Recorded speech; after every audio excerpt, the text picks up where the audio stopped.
We're back with the final Rapid Rundown episode of what has been an insanely busy month of October in New York sports. And joining me this week, he's one of the best digital creators in New York City. He's out here shooting pics and video at all of the major events. He's also the co-founder and CEO of the great basketball tournament, Hoops in the Sun. The one and only, Randy Cruz. Randy, what's going on, man? Dexter Henry, my guy, how you doing? I'm good, man. I'm good. Everything been good with you? I know you've been busy through the summer. I saw you at the Liberty Parade the other day, at the Garden. You're everywhere. It's a lot going on, man. New York sports, Yankees, Knicks, Mets, Liberty, championship vibes. The whole last couple of days is just me bringing a camera out there to the City Hall, the parade. Barclays Center was lit on Thursday night. So it's a lot going on. Congrats to them, but I'm happy right now.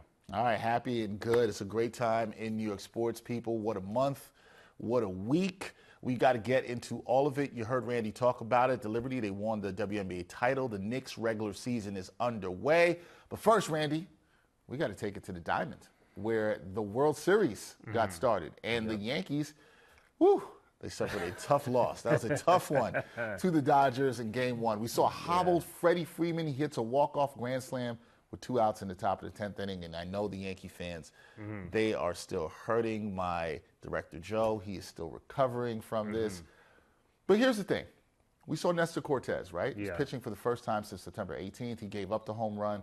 And manager Aaron Boone, he got criticized immediately on social media by some Yankee fans and also Major League Baseball fans about Cortez bringing him in, and he replaced Jake Cousins to start the bottom of the 10th. What did you make of Boone's decision? And is this loss on the manager, or is it deeper than that? From what I've been seeing on social media, they're ripping Aaron Boone, and rightfully so. But when you're in that kind of moment, and you got Garrett Cole out there, 90 pitches out there, and doing pretty good work and doing pretty solid, it's like, do you really take him out in that particular moment in time? And again, I no coach here, no manager, but in that time, you got to leave your best ace in there to kind of hold the fort down, because you never know what could happen after that. And then this is on the road, Game 1, World Series, a very high-profile World Series. And then when you fast forward and see what transpired, of course, they're going to go back and say, hey, if Aaron Boone don't take out Garrett Cole, this may not happen. But it's baseball, it's the World Series, it happens, and that kind of, walk-off home run to end a Game 1 never happened before in the sport. It's a big monumental moment for the Dodgers. I know Yankee fans are kind of like upset, but there is a Game 2 tonight. You focus, refocus, and try to get Game 2 tonight. Hey, you try to get it done and move on. That brings me to the next thing I want to talk about, because obviously this kind of loss, Randy, it's a gut punch of a loss for the Bronx Bombers. But even though that happened, even though it stings, even though it hurts, do you believe they can bounce back from this Game 1 stunner? Yeah. Listen, if you're a true diehard Yankee fan, it's only in Game 1. You're never out of a series. You got Soto, you got Giancarlo going crazy. Every game is a home run now. I think if you're a true Yankee fan, you want Aaron Judge to step up a little bit more, because I think if you have his production going with what Giancarlo is doing and Soto, it's a better overall production you're getting for the Yankees. So it's just a better feel that I could beat the Dodgers in Game 2. I could steal one home, because you get that whole momentum coming back to New York for Games 3, 4, and 5. So if you get Judge more acclimated and more involved, then the sky's the limit. You said that there. I've been wondering this now, looking at this with Judge, about how much of it is on him, because he's 6 of 36 in the postseason. This is through Game 1, 16 strikeouts. So let's just keep it a buck. He has not had a good postseason. You really think if the Yankees are to get to that place and win the series, he's got to turn it around? You feel like he's the X factor? He's got to be the difference here? It's amazing how you're the potential MVP and you're the X factor.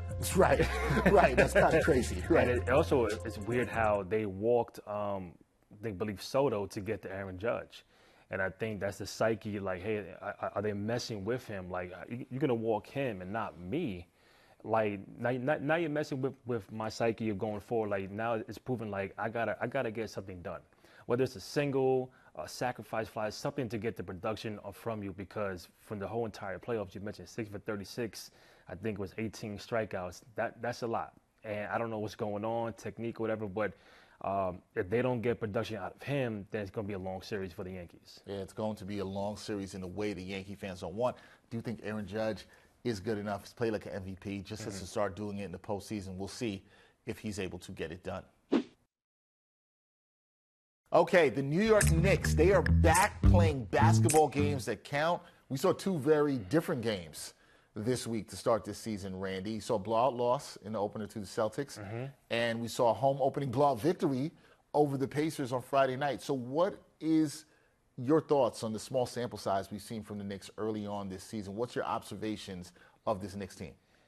It's an 82-game season. It's a long season. It's a long season, so Knicks fans should not be worried about what they saw in Game 1. I think, listen, Boston defending champions, nobody thought they were going to make damn near every three-point shot, contested, uncontested, whatever. It's opening night, ring ceremony, they got the energy, so you kind of just take what you saw, move it to the side, and focus on Game 2, which we saw last night, home opener for the Knicks against Indiana, longtime rival. Go back to Game 7, where Indiana beat New York on their home floor. It's a new lineup out there, and the thing about Mikal Bridges and his shot looked totally different in second half in Boston till Game 2. Indiana, I think he'll be fine. And then implementing Towns and Brunson and Hart, I think there's going to be a really good roster. In my opinion, I think it could be a conference finals appearance. And I know some are thinking NBA Finals too, which is not out the world, because if you look at the Eastern Conference, it's going to be Boston. It's going to be, in my opinion, New York. Philly, when they get Paul George and Joel Embiid back. And maybe the Bucks. I don't know, Giannis and Dame, but aside from those three, I think those are the top dogs in the East to watch out for. Yeah, I think the Knicks are going to be fine. And, there were some people overreacting over what they saw from the Knicks and Boston 3 party. We were together watching that game the other night, so we saw that. And we saw some Knicks fans. You saw that. Knicks fans were really down about that game, and some fans I talked to said, it's going to be okay. Yeah. It's going to be all right. But some say it's Game 1. It's Game 1. Right. Work out the Kings, come back home. We'll see what happens. And they were fired up last night, up by 30 at one point. I don't think Halliburton scored a point. It's like, this is your all-star Olympic guy, great talent, and for him to not get a bucket it just showed like the defense was on tilt last night. Yeah, they were locked in for sure in the home opener. Speaking of that home opener, we saw two newcomers to the starting lineup, Mikal Bridges and Cat. They both played well against the Pacers. Yeah. What are you expecting from both guys this season? I think the Knicks can get 2 All-Stars, Brunson and Towns. I think Towns is going to be one of the best bigs in the Eastern Conference and the entire NBA. He adds a element to this team that was needed.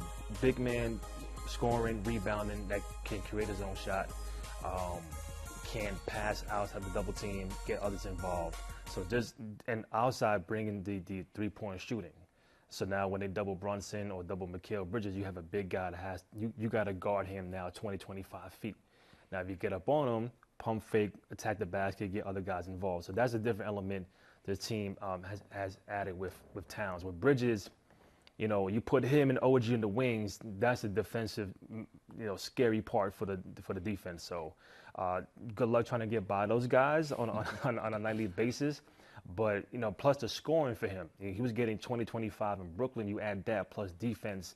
And these guys are all still young. So you got a good 4, 5, 6 year reign with these guys still in their prime. So it's everything's one game at a time. They'll be fine. I'm not worried about the Bridges shot.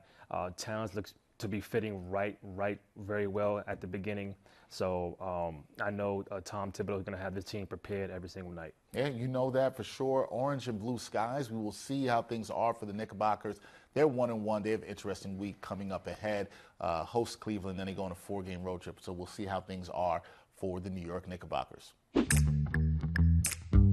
Over to women's hoops, Randy, where the Liberty, they won the first championship in franchise history, right? Knocked off the Lynx in Game 5 of the WNBA Finals. You've been around the team this season. You've been at Barclays Center. You also at the parade, as I mentioned before. What does the Liberty finally breaking through and winning this title, what does that mean to New York? It means a lot. You mentioned earlier that we haven't had a championship parade from any sport in maybe 12, 13 years with the Giants back in 2011, 2012. An NBA or basketball championship in God knows how long, before I was born. And just to get that feeling of like, all right, New York is a championship city now. Like, Liberty, Jets, Giants, whatever, like we can now bring titles back to where it rightfully belongs. And I think having seen their progression, their season, they getting back to the finals last year. They lost to Vegas. They could have won that series as well.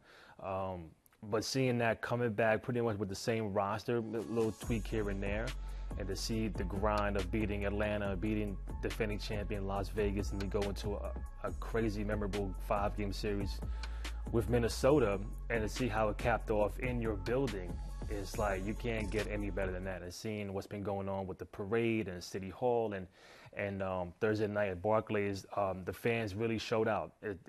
If you weren't there, it's like 18,000 pack for a celebration. They look comfortable, they look happy, and as a native New Yorker and as a fan, I'm really proud. And just seeing the older guard like Teaspoon and those players come by and just kind of see like they were the forefounders of this team, and to see it come full circle 25 years later, like, all right, this is like, what we stood for. And if you're a New Yorker, you're happy for them. And now going to next year, can they repeat? I think have a big chance of doing that. Same talent, so I'm ready. That's where I was going to next with you, because you were at the parade and you saw the celebration at City Hall and you heard the players. Yeah. The head coach Sandy Brondello. All these players talked about going back to back. We just saw the Aces do it the previous 2 years. Do you think this team has what it takes to repeat in 2025? Listen, like every sports team, if you stay healthy, you got a shot. And you're looking at a lady like Breanna Stewart, who's a multiple-time champion. She's a winner. Sabrina Ionescu, one of my favorite in the league. And you had, Jonquel Jones, MVP. She's a champion now. She's been to the dance a few times. Vandersloot, 2-time champion now. Phoebus, rookie. Like, you have a core for the next couple of years that at least gets you there, because you never know who might be on the opposite side. But this team can make a run. Yeah, I think they could be on the path for a repeat. But you never know. If you stay healthy, then that's the $1 million question. Yeah, that is the $1 million question. You always want to stay healthy. Last thing on the Liberty, right? Because we were both at the parade. Man, the vibes were so good at the parade. Now, I hadn't, talked about how it's been a long time, right? Like, I hadn't covered a parade in quite some time. The last one I believe I did was the Giants, right? So it had been quite some time. Yeah. What was it like for you as somebody who creates content to just, it's interesting because you were capturing content, but at the same time, you're also trying to absorb what's going on around you. What was it like being at the parade and feeling that energy from not just the Liberty players, but the fans as well, too? Well, it was a lot. As a creator, you want to capture as many things as possible, but you got to go from point A, point B, come back to it. Just, like I said, it's a lot going on, but you got to figure out what's important, getting the fans' reaction, getting the players' reaction, just seeing how New York just engulfed in this team, wearing the jerseys, they got the Liberty crown stuff going on, like, the elephant, Ellie. It was amazing, and just being able to be there at the parade, trying to find a spot to get at a high level, to get the floats and everything. It was pretty crowded, like around 10 o'clock, 10:30. They knew it was coming down, the pathway, and if you weren't there early, it was going to be a wrap for you. So I got there like around 8:30, 9 o'clock, trying to find a spot. Things happened. Got some good shots, and then I said, "Oh, okay." So we got City Hall next. I had to run back in there about 5 minutes, trying to find a spot, and just do what you do, because everybody's trying to get the same content as well. But just seeing what they spoke about this year, what it meant to them to win a championship, and how it could mean for the sport and for the team to go back to back, because this is their first championship, and they've been up, they've been down. It's a lot. And just being able to be there and just experience that. My first parade as well. I never went to a Yankees parade or a Giants parade for whatever reasons, but this one felt a little more close to home, because this was the first team that really said, "Hey, come inside and bring your camera, come capture some stuff." I'm not from a major media outlet, so they said, "Come on in, just do your thing." And then for the last 2 years, they really blessed me with just the access to come on in and just and do my thing. People like yourself, my boy Arden Franklin from Dunk Yard have been really shout out to Arden. Super appreciative. Brian from the Liberty PR, Without you guys, I wouldn't be able to be inside the building. So it really means a lot to me. And then just when I get home and I look at the stuff, I'm like, wow, this is really like, I got that. I got that facial expression. I got that real, raw, organic kind of feeling, and just kind of tell the story of what this whole parade was about. I'm glad you shared all that, because I think for people who don't know, for those of us who covered it, someone like yourself who's capturing it, it's a lot of work covering a parade. Yeah. As Randy said, he has to be there early. You have to get into a good spot. I mean, at one point when I first saw you, I said to you, well, how'd you do? How did it go? And you showed me some of your shots, and I was like, oh, you got some really dope stuff here. And yeah, it's a lot of work, but there's something special about covering a championship team, right? And there's something special about seeing it and having it all come together. And for you, that was your first parade. And it's fun too. It's fun, yeah. It's the thrill of like, all right, I gotta get to that spot, get here, boom, boom, boom, boom, and you see different people going back and forth. And it's like, oh, what can I get? What can I take? And it just in that mind frame, it's a lot going on here. But it's like, as long as I can capture certain things, that when I go home, I say, you know what, I didn't forget nothing. I got what I had to get, and then everybody should be home happy. They should be home happy. Well, a lot of people saw your content. I know they're happy about it. It was really fun to cover it. Salute to Liberty. Congrats to Liberty for winning their first title in franchise history.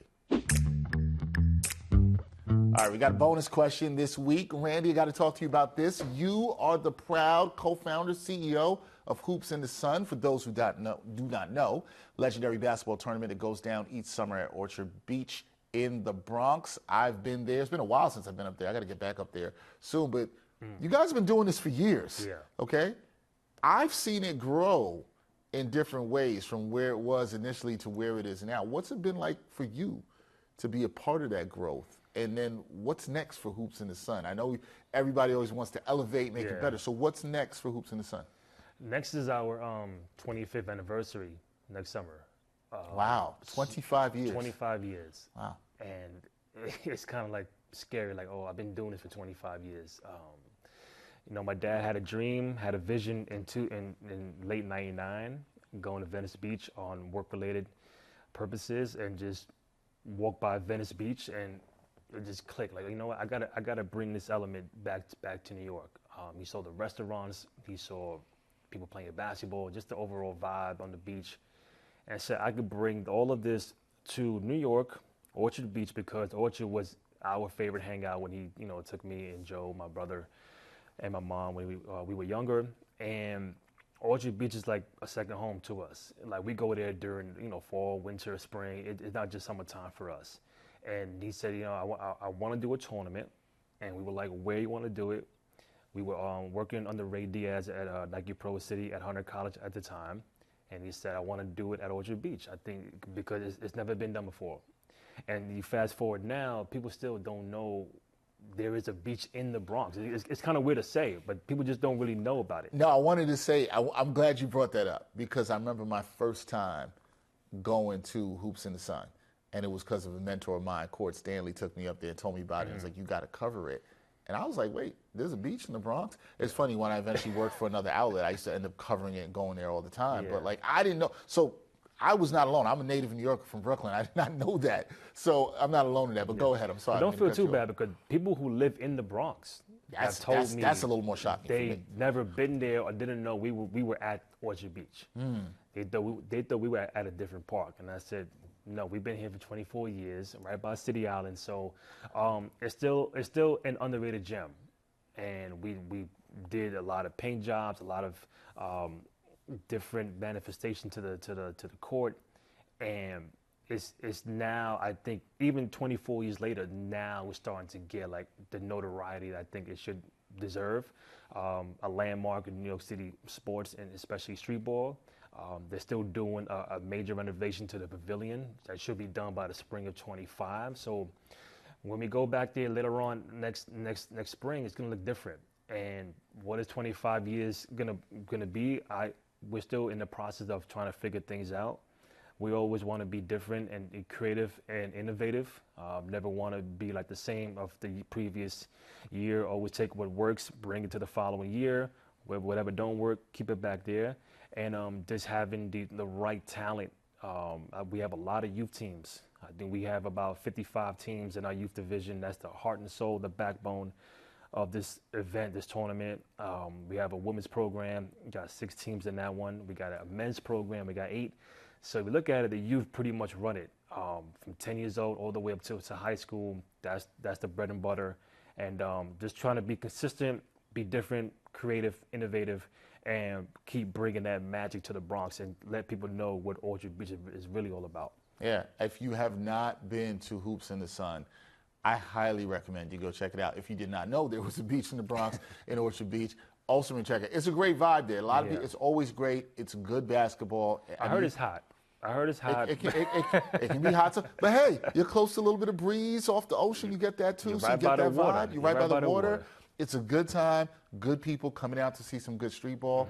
I've always enjoyed going up there. I think we talked about this at the Liberty game. I don't think I've been up there since 2017. So it feels like it's time, Randy. It feels like it's time to get back. It's time because since 2017, at the time, the Bronx Borough President Ruben Diaz helped us out with a major renovation, the courts, the pavement, the bleachers, and then we had another thing where Project Backboard did the courts of like a mural painting on both courts. So now it's like when you go there, you're gonna see orange and a big yellow sun in the middle. Like it makes you feel like you're at our home venue, and not many courts in the city have that. I think some are started to do that, which is great.